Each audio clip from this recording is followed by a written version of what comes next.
যেসব জায়গাগুলো পড়ে আছে এগুলো যেন পড়ে না থাকে, আমরা কাজে লাগাই, আমরা যুবকরা একটু কাজে আসি।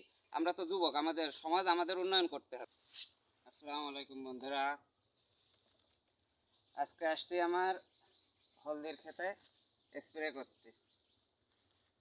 এই যে দেখেন, নিয়ে বন্ধু সামনে নিয়ে, হলদিতে পোকা লাগছে। গাছ আল্লাহ দিলে, মাশাআল্লাহ দিলে দারুণ গাছ হয়েছে।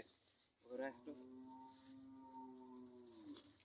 আসলাম একটু স্প্রে করতে, সবাই একটু দেখবেন, লাইক করবেন, ফলো করবেন, শেয়ার করবেন। এই যে এই ধরনের পড়ে গেছে একেবারে রোড টু জিরো।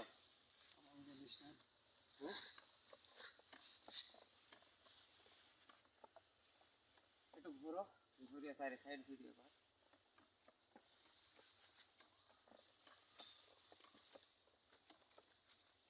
আগের ভিডিওটা রেসপন্স আসছে রে, ভালোই। এই যে এই ধরনের পোকা লেগেছে, আপনাদের এর আগেও একবার দেখাইছি, পাতা পোকায় খেয়ে ফেলছে। তো সব জায়গায় না, কিছু কিছু জায়গায় লেগেছে, তার জন্য স্প্রেটা করা। ওই যে স্প্রে করে দিচ্ছে আমাদের রাসেল ভাই, চাষি রাসেল। তো এই যে বাগানের ভিতরে আমরা বলেছিলাম যে চাষ হবে না, কিন্তু সে অসম্ভবকে সম্ভব করে দিয়েছে। আর এই অসম্ভবকে সম্ভব করা আমাদের আছে চাষি ভাইয়ের কাজ। যেখানে সেখানে যা ইচ্ছা তাই লাগায় উর্বর করে ফেলে। এখন আমি যে বাগানে ঢুকেছি, তা এই যে স্প্রে করে ফেলা হয়েছে, আমি সেই স্প্রে সব গায়ে মাখায় ফেলাইছি, একেবারে লেটাপাটা অবস্থা হয়ে গেছে। কি একটা অবস্থায় ভিডিও করতে এসে, এত কষ্ট করে ভিডিও করি, আপনারা শেয়ার লাইক করেন না, কিছু কমেন্টও করেন না, কিছু তো বলে তো যাবেন। আর এই যে আমাদের বিনোদন কাকু, কাকু তুমি কিছু বলো এই যে রাসেল এইভাবে যে চাষটা করলো। খুবই অনুর্বর ছিল, হ্যাঁ, জঙ্গলে ভরা এই ছিল। যে এই যে আশেপাশে সব জঙ্গল, বন জঙ্গল দেখা সেখান যাচ্ছে। থেকে এই যে গহীন জঙ্গল, পরিচাষ করে বসে গহীন জঙ্গল ভিতরে এইরকম ছিল। প্রাথমিক পর্যায়ে ছাই এবং গোবর মিশ্রিত সার প্রয়োগ করার পরে, চাষ করার পরে এখানে হলদি রোপণ করা হয়েছে। ওই যে দেখছেন ওই পাশে আরেকটা হলদি করা হয়েছে, আর এই পাশে আরেকটা করা হয়েছে, সবই এরকম বাগান ছিল। হ্যাঁ, তারপর বিনোদন কাকু বলেন। বিনোদন কাকু বলেন। আর এই যে এ লাগানোর পরে হলুদের অবস্থা আসলে খুবই ভালো। এই দেখতে পাচ্ছেন আপনারা যে হলুদ পাতা যেভাবে খাইছে, এ যদি মেডিসিন প্রয়োগ না করা হয় তাহলে হলুদের উৎপাদন খুবই কম হবে। এই খায় কি করে কাকু বলেন তো আপনি একটু। এই যে পাতার কিছু মাজরা জাতীয় পোকা আছে, এই পোকায় এই পাতার এই রস চুষে নেয়, যার কারণে এই পাতা সাদা হয়ে যায়। হ্যাঁ, পরে বক বক করেন, আপনি ফোন রিসিভ করেন আগে, আপনার ফোন দিয়ে আসছে। হ্যালো, এখন আমরা দেখাই দিচ্ছি কাকু খুবই ফোনে ব্যস্ত এখন। বিনোদন কাকু খুবই ব্যস্ত থাকে অল টাইম। হ্যাঁ, এই প্রায় শেষ হলো আর কি, এখনো অল্প একটু আছে। ঝাঁকানাক্কা দোলা দেখা দিল আপনাদেরকে, আরেকবার দেবেন ভাই? আসলে আবার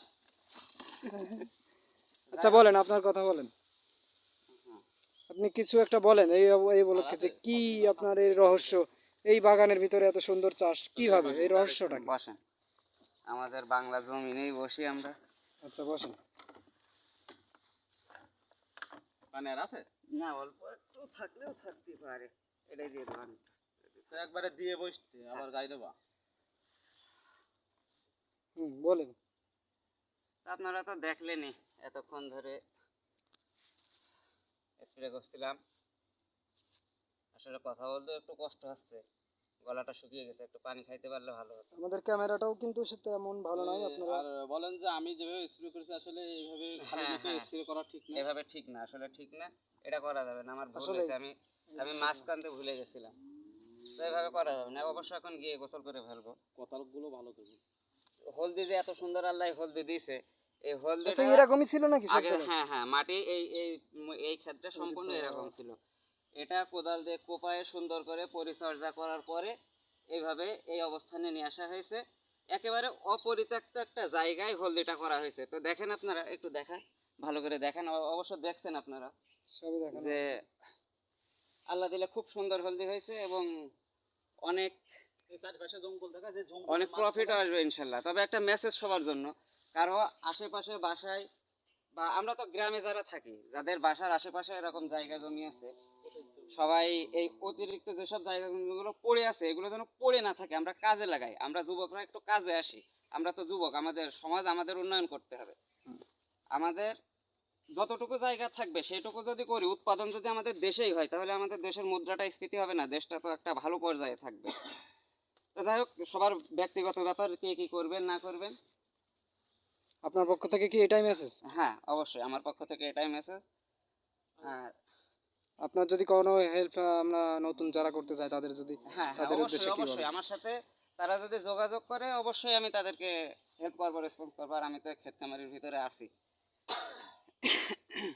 ওকে, তাহলে তো আর কি, অনেক কথাই বললাম। হুম, সবাই ভালো থাকবেন, আমার জন্য দোয়া করবেন। আসসালামু আলাইকুম।